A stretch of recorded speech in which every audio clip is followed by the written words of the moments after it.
Hundreds of people rallied this week in St. Louis in a suburb called Wentzville, and they did it to support a display of the national motto, "In God We Trust," which hangs in their city council chambers.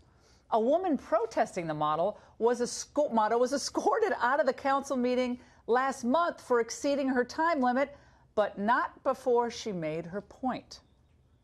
This has created an atmosphere of hostility and intimidation toward those who don't believe in a higher power.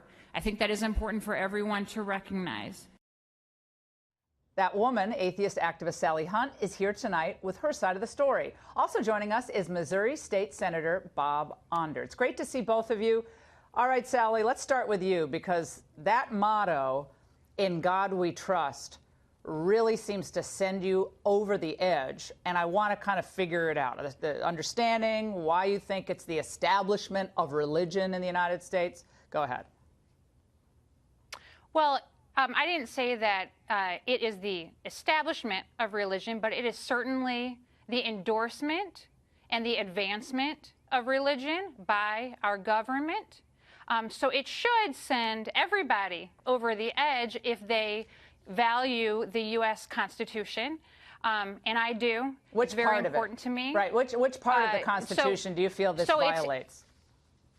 So the First Amendment Establishment Clause right, which is makes why I said it very clear, religion. And it's also being, well, it has been also interpreted. The Supreme Court has also made it clear. If you look up, are you aware of the Lemon Test? You are. Okay, so I am. According I to clerked the on the Lemon Supreme Test, Court. No.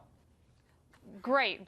So then that's why I would think that you would also be upset about the endorsement and advancement of religion by our government, which is absolutely unconstitutional, because the motto, "In God We Trust," is about religion. There is no secular purpose. What religion does it endorse?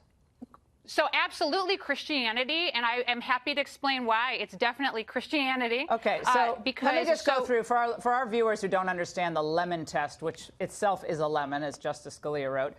Here are the three things that the court just made up. They made this up, and they just said, okay, this is our test. The issue, the government action, has to have a primary effect that neither advances nor inhibits religion.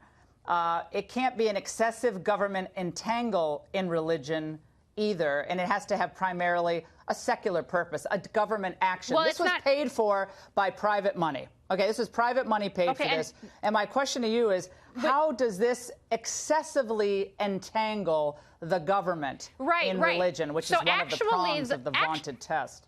And then we got to get to the Congressman. Right. So, Laura, so the entanglement part does not have to be part of it. There are three parts of the Lemon Test. And so it has to, an action by the government has to pass each one of those three. Okay, so is "In God We Trust" on the coins? Is that also, you have to redo all the coinage in the country as well? That absolutely, that's also unconstitutional. Okay, so that's the government. The U.S. government, the U.S. House of Representatives, Congressman, let's get to you on this. In U.S. Congress, it has "In God We Trust," in the House of Representatives. George Washington's great quotes on God and liberty and so forth. You can address, look, atheists are really unhappy about this, and they want something done. They sure are, Laura. As you know, the motto "In God We Trust" goes back many years. In fact, as far as we know, it first appeared in Francis Scott Key's national anthem. And in 1956, Congress unanimously, in both houses, endorsed a resolution making "In God We Trust" our national motto, and President Eisenhower signed that into law. And, of course, we know it appears on our national coinage. It appears in the halls of Congress, both in the House and in the Senate. And in Missouri, it appears in our legislative bodies. And so there's nothing whatsoever wrong with Mayor Guccione and the city of St. Louis, city of Wentzville, deciding that they will accept that donation of the "In God We Trust" display for their city council chambers. In fact, Senator, a lot of other states are looking at this, too, because what happens is you have a couple of atheist organizations, like anytime it's like Easter or Christmas, and there's a manger scene within 500 miles of a public building, there'll be some atheists like, "Oh, this really upsets me. We've got to pull it down."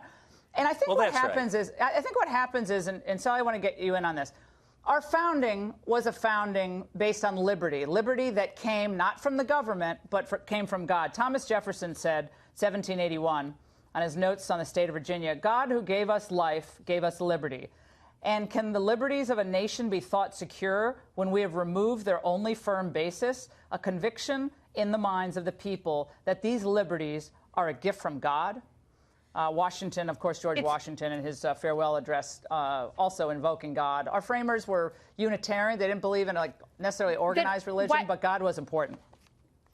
So why didn't they mention God one time in the entire United States Constitution? There's no mention of God. There's no mention of the Bible. There's no mention of Christianity. Not once. But the only time they mention religion is to say that there shall be no religious test for any elected leader. And by the way, I want to clarify why this is clearly an endorsement of Christianity. Because so the Jewish faith says that you do not print the word God. G-O-D would never be in the Jewish faith on a sign. Okay, so it's obviously not the Jewish God. And then Hindus believe in multiple gods. Buddhists do not believe in a God. I don't hear a lot and then you have 22% of non-believers, secular people. Right, but most overwhelmingly Americans believe in God. I think it's like 89% or 88%, something like that. But that doesn't matter. Sally, you don't have to scream. We hear you. But I think the point is most people understand that our country was founded upon this notion of liberty that came from on high. We are endowed by our Creator with certain inalienable You're only rights. talking about that when it suits your interest. There's no mention of God in the entire U.S. Constitution. There's and no again, mention of the Lemon test is mention of microwaves clear. in the Constitution. I mean, what does that mean? That doesn't matter. We're talking about liberty, and our liberty comes from God. And the fact that atheists are so. No. I mean, I also think, Sally, like part of it is a lot of atheists. They want to be closer to God, but they don't want to be closer. I don't know what it is, but it's like. What does that mean? What do you mean? We pray for people.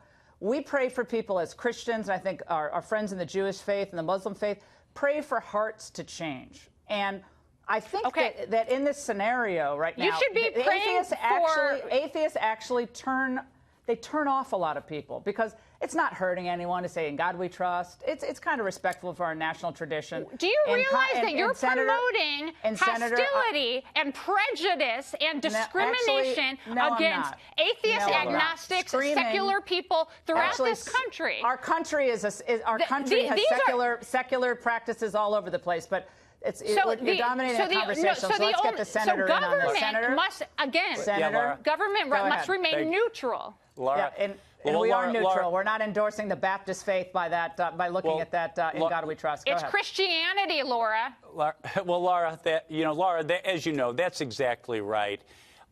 When the Constitution says Congress shall make no law respecting an establishment of religion, an establishment of religion in its historical context meant that Congress would never make America a Baptist country or a Catholic country or a Buddhist country.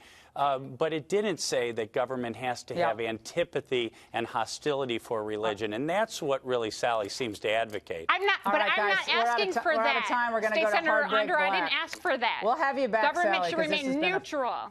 And I did not go over my time. You did get that wrong. I'm going to be neutral right now.